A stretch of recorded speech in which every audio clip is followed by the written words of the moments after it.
Hey guys, good morning. So it is Saturday morning and just want to make my daily video. We're getting closer to VEDA being over.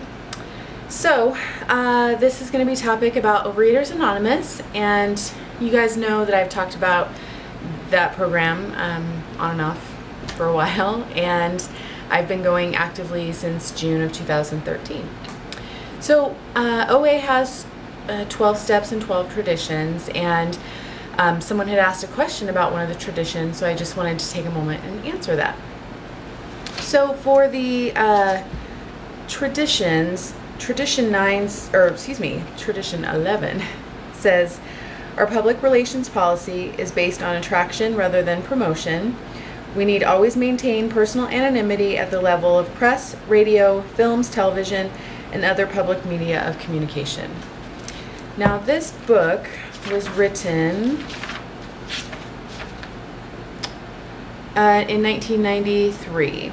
So I'm sure in 1993 they had no idea how big the internet and media was going to get. Not that that's an excuse, but I guess I'm just trying to say I feel pretty comfortable in talking about me being a part of the OA program.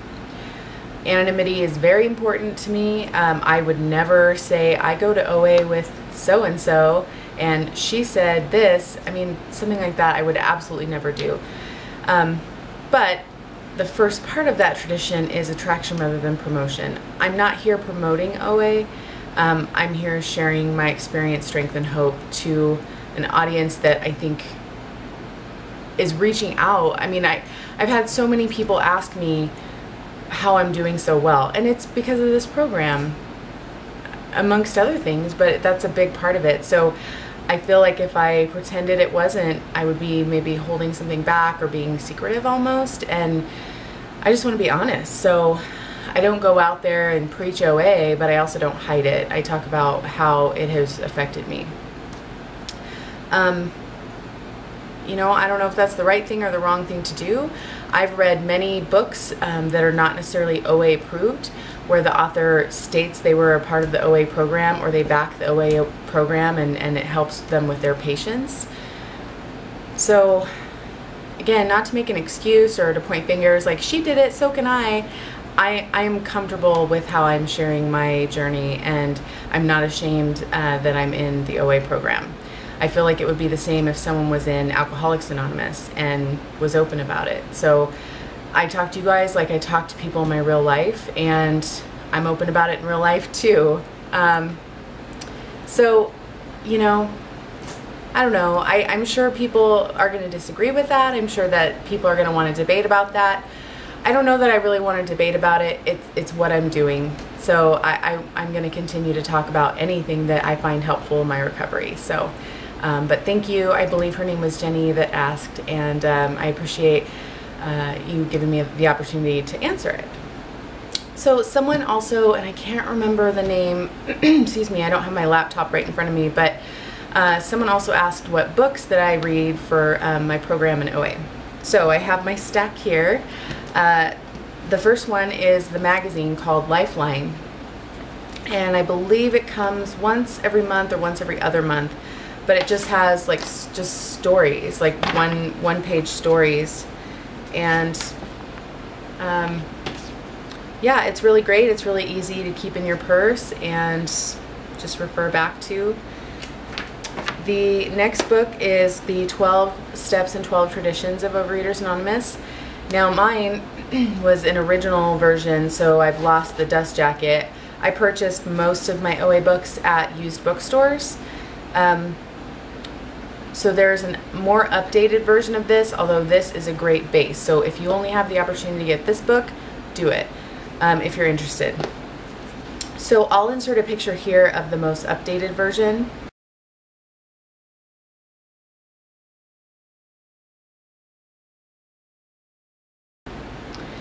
And so this has all the 12 steps and all the 12 traditions, a chapter on each one. The next one, which you guys have seen me read out of, is called For Today. This is a daily reader, and just daily daily readings. I don't know. This one is also a daily reader called Voices of Recovery. This one, the readings are a little bit longer. The next book is called Abstinence. So with the OA program, they want you to choose a abstinence of your choice. So that can be something as specific as no wheat, no dairy, no sugar, or as simple as no soda, no chips, something like that. It's really up to you.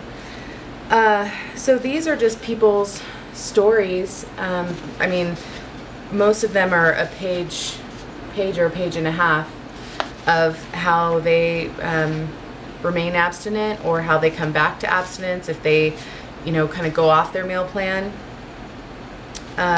So that's a really great book. This one I really enjoy. I don't think enough people read out of this at the meetings, but it's called A New Beginning, Stories of Relapse and Recovery. And every time I have used this in a meeting that I'm leading, people really enjoy it because, you know, we're not perfect. The whole point of this is progress, not perfection.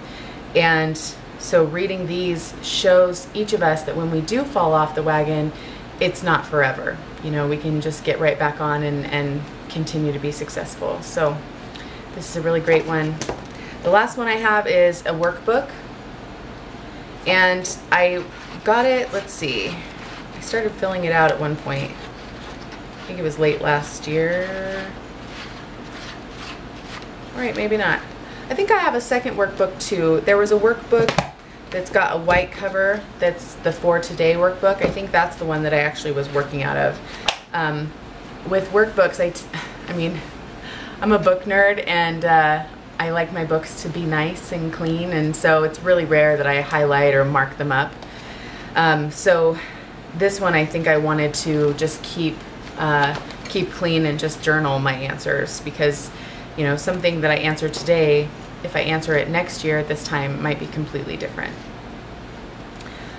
So let's see, I can read some random questions here. So, for instance, since my willpower can't change my unsuccessful way of living, am I willing to look for a power greater than myself to restore me to sanity? Number 9, how do I define that higher power? Number 10, if I do not believe in a higher power, can I act as if I do? No. Number 10, if I do not believe in a higher power, can I act as if I'm getting help with my life, and how?